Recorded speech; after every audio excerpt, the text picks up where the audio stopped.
1001 Solve Problems in Engineering Mathematics, Day 2, number 96 to 100. So this is all about the remainder theorem and arithmetic mean. Okay, so let's answer number 96. So the expression x to the fourth plus ax cubed plus 5x squared plus bx plus 6 when divided by x minus 2 leaves a remainder of 16, and when divided by x plus 1 leaves a remainder of 10. Find a and b. Okay, so to solve this, gagamitin natin ang remainder theorem.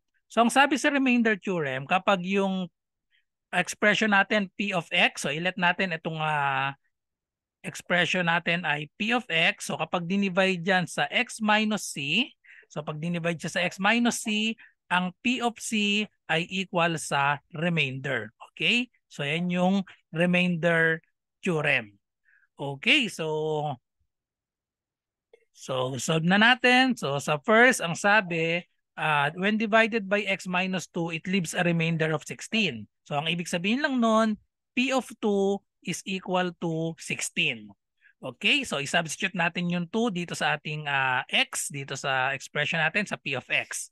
So substitute natin yung 2 sa bawat x. So we have 2 to the fourth plus a times 2 cubed plus 5x squared. So we have 5 times 2 squared plus b. Again, x is 2 and then plus 6 equal daw siya sa 16. Okay, so this will be our equation. Number 1 is simplify lang natin. So 2 to the fourth, that is 16 plus 2 cubed, that is 8 times a. So we have 8a plus 5 times 2 squared. So 2 squared is 4 times 5. We have 20 plus pagpalitin lang yan ng pwesto. We have 2b plus 6 equals 16. So simplify lang natin.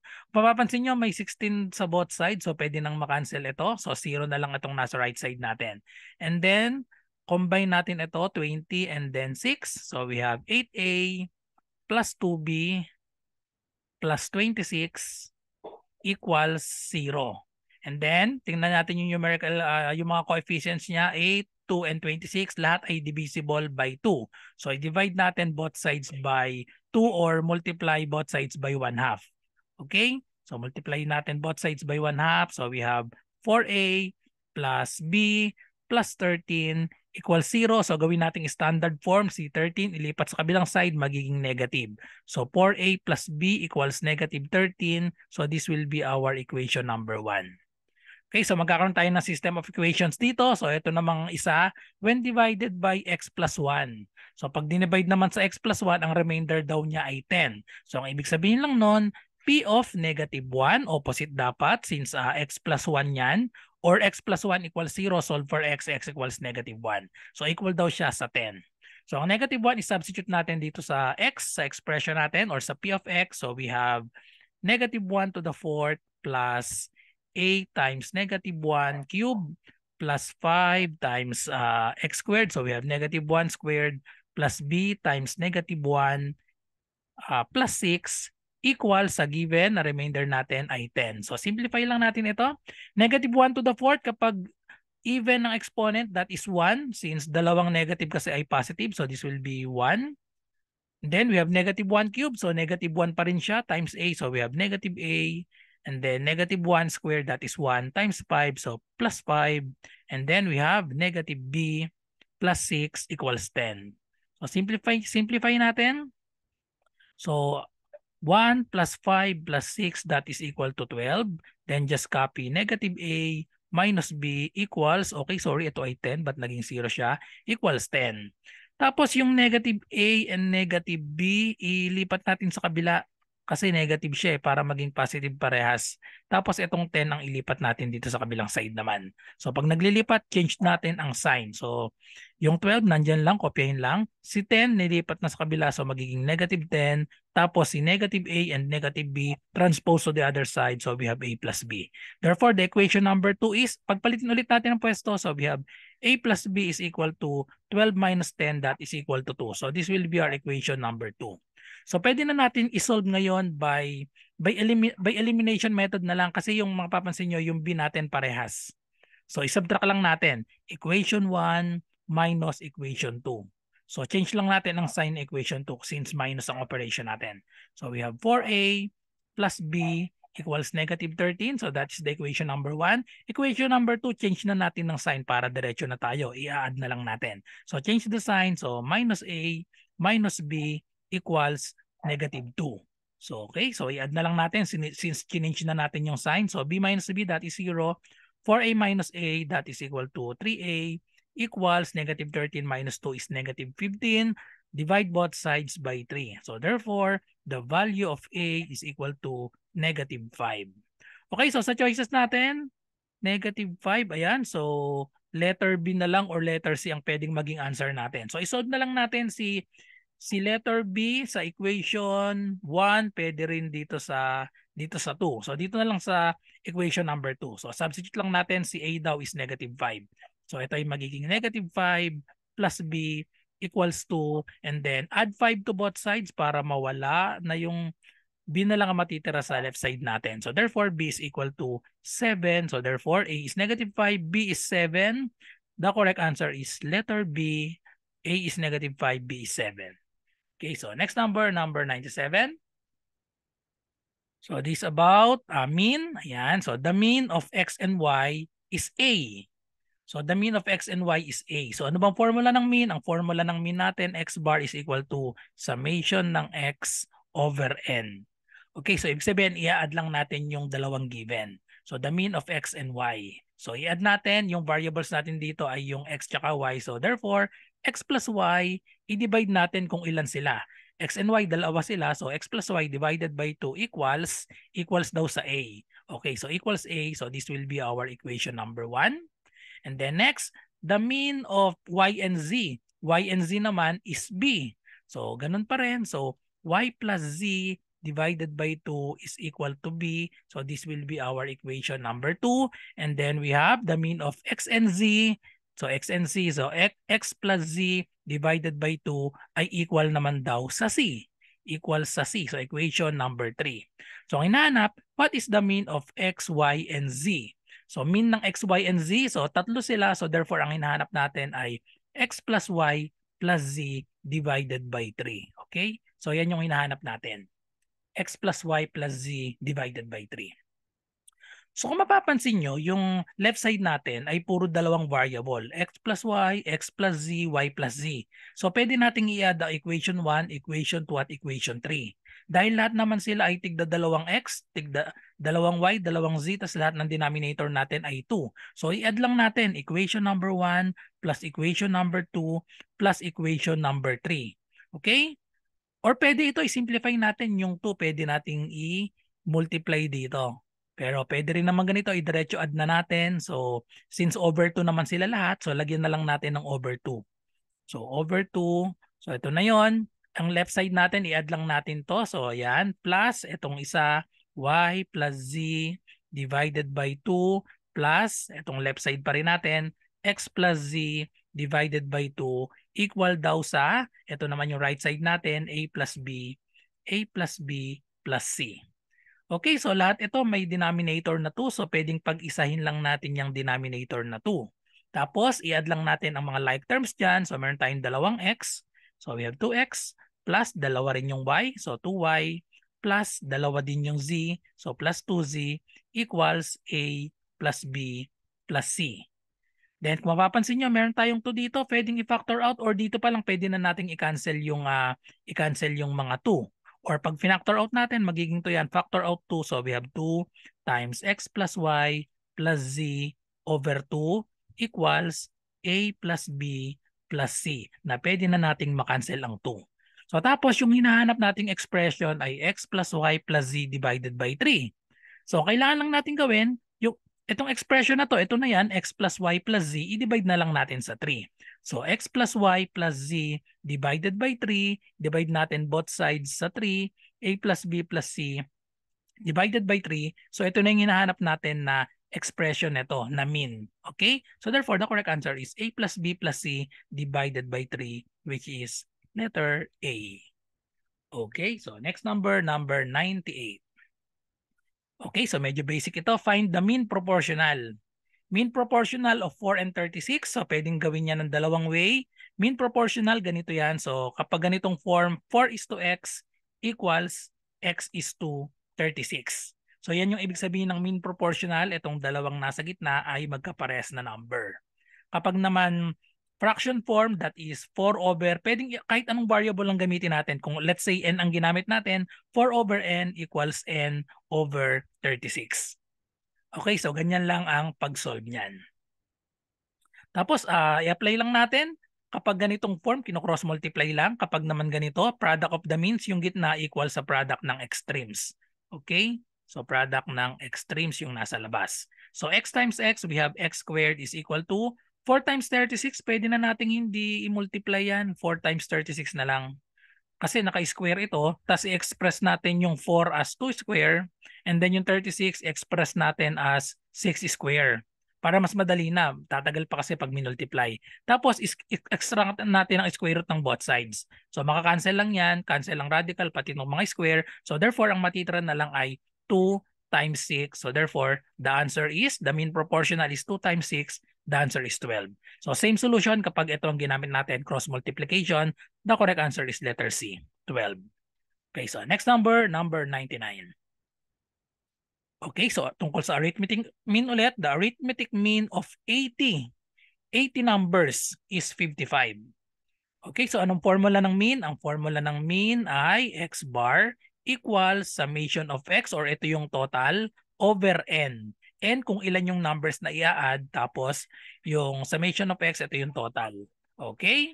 So, i-substitute natin sa given natin, ang arithmetic mean daw ay 80. So, ito yon yung x bar. Yun yung 80. Okay? Summation of x, wala pa tayo niyan. The arithmetic mean of 80 numbers is 55. So, itong n natin ay 80. So, sorry pala, ang arithmetic mean pala ay yung 55. The arithmetic mean of 80 numbers. So, dito yung 55. Tapos, yung n natin, dito naman yung 80. So, yung summation of x, or ito yung total, wala pang value. Pero pwede natin ma-solve itong summation of x, or ito yung total of 80 numbers. Okay, so paano masosolve itong summation of x or total ng 80 numbers? Multiply lang natin both sides by 80. So multiply both sides by 80. So makakancel na ito. So ang total of 80 numbers, yun yung summation of x, 80 times 55. So manual lang natin. So we have 0, 8 times 5 is 40, 8 times 5 is another 40 plus 4. Okay, so 4,400. Ito yung total of 80 numbers. Okay? So total of 80 numbers is 4,400. So ngayon naman ang sabi, if two numbers namely 250 and 850 are removed. So panibagong formula para sa mean ang gagamitin natin. Ito pa rin, pero magiging yung n natin mababawasan na ng dalawa. Okay, so ang sabi, what is the arithmetic mean of the remaining numbers? Okay, so kunin naman natin ang mean ng remaining numbers. 78 na lang ito. Pwedeng lagyan nyo ng subscript, pwede namang hindi na. So depende na sa inyo yan. Okay, so mean ng 78 numbers. So nilagyan ko ng sub 78 na lang para malinaw na ito yung, itong isa, mean ito, yung 55, mean siya ng 80 numbers. Ito, mean ng 78 numbers. So para makuha yung mean ng 78 numbers, iba minus lang natin ito sa total. Ano ba yung total ng 80 numbers? Ang total ng 80 numbers ay 4,400. So we have 4,400. Ito yung 80 numbers. I-minus natin yung dalawang numbers na 250 and then 850. Tapos, ang divisor natin kanina ay 80, dahil 80 numbers, ngayon ay 78 na lang. Okay, so i-calculator na lang yan dahil yung mga choices natin, decimal, ibig sabihin hindi eksakto yan. So, calculator natin. Magbukas lang ako ng calculator. Calculator. Okay, so i-calculator na lang natin. So, ito yung calculator. I-subtract natin, tapos divide by 78. So, we have 4,400 minus 250. And then we have minus 850. So, equals muna. So, we have 3,300 divided by 78. 3,300 divided by 78. The answer is, round off natin to decimal places, 42.31. Letter A. Okay? So, 42.31. Letter A. Okay, so isulat lang natin dito yung kanina. Ang difference ay 3,300 divided by 78. Ang mean ng 78 numbers ay 42.31. So the correct answer is letter A. Okay, so last number, number 100.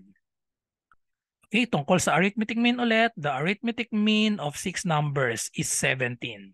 Okay, so same formula. Ang formula ng mean ay summation of x over n. Okay, so if two numbers are added to the progression, the new set of numbers will have an arithmetic mean of 19. Arithmetic mean of 19. What are the two numbers if their difference is 4? So yung hinahanap natin yung two numbers. So pwedeng gamitin natin itong formula dito. The arithmetic mean of 6 numbers is 17. Pwedeng i-substitute natin dito or mag-assign na lang ako ng mga numbers dito.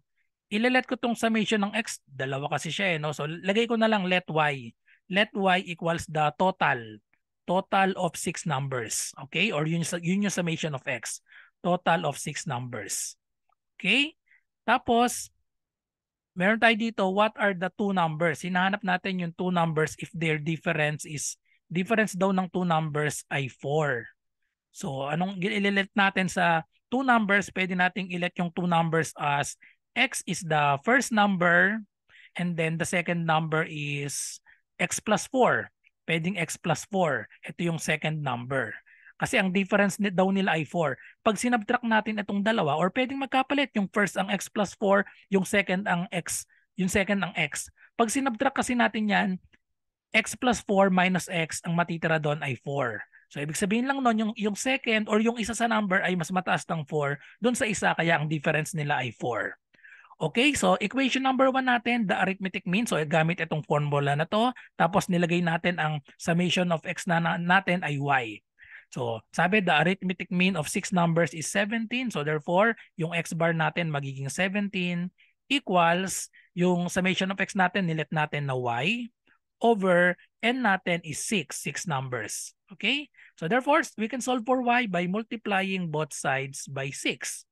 Multiplied both sides by 6. So therefore, y is equal to 6 times 7, that is 42. 6 times 1 is 6 plus 4 we have. Ang total nung 6 numbers ay 102. So ang tinatanong dito, the new set of numbers will have an arithmetic mean of 19. What are the two numbers? So kapag nag-add daw tayo ng two numbers, the new set of numbers will have an arithmetic mean of 19. Okay, so dito na tayo sa 8 numbers na tayo dito. Ang new mean na natin ng 8 numbers ay 19. So therefore, we have 19 is equal to, so dito, ang total ng 6 ay y. Total of 6 numbers ay y. Eh, i-add pa natin yung dalawang number. Ano yung dalawang number? X and x plus 4. So, pero itong y may value na tayo niyan. Ang value na nung y ay 102. Na-solve na natin. 102 plus yung dalawang number. Yung dalawang number ay x tsaka x plus 4. So, i-divide na natin ito ngayon sa ang total na nila, 8 numbers na sila. Dahil original ay 6 numbers, nag-add pa ng dalawang number, so divided by 8 na siya. So pwede na nating isolve ang x. So solving for x, i-simplify lang natin ang numerator dahil may denominator tayo na 8. Pwede nating i-multiply both sides by 8. So multiply both sides of the equation by 8, cancel na ito. So 8 times 19, so we have 8 times 9, that is 72. 8 times 1 is 8 plus 7, we have 152 equals, i-simplify natin ang numerator. So 102 plus 4, that is equal to 106 plus x, that is equal to 2x. Then, so solve na lang natin ang ating value ng x dito. So subtract 106 to both sides. Subtract 106 to both sides. So 2x na lang matitira sa right. 152 minus 106. So we have 12 minus 6. That is 6. Ito magiging 4. So 46. 46 equals 2x. Divide both sides by 2. Finally, the value of x is equal to 46 divided by 2. That is equal to 23. Okay? So 23 yung first, yung second ay x plus 4. So yung x plus 4 ay equal sa 27. So the two numbers are 23 and 27. The correct answer is letter B. Okay, so that's all. Thank you for watching and kita-kita tayo sa mga susunod pang mga math reviewer para sa engineering mathematics. So good luck po sa lahat ng nagre-review. Bye-bye and God bless.